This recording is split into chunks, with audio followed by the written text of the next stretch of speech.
Viral di media sosial, sebuah video yang menampilkan mobil patwal milik polisi melindas bendera Israel.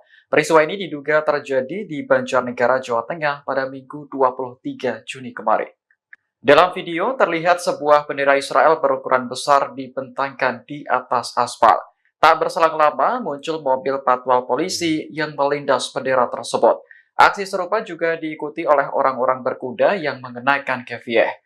Video ini pun ramai dikomentari netizen setelah diunggah di media sosial X. Tak sedikit yang mempertanyakan aksi polisi melindas bendera Israel tersebut.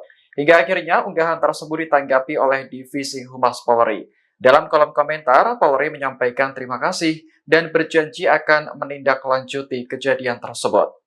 Dari informasi yang dihimpun, aksi melindas bendera Israel itu terjadi saat mobil patwal Polres Banjarnegara sedang mengawal aksi solidaritas untuk Palestina.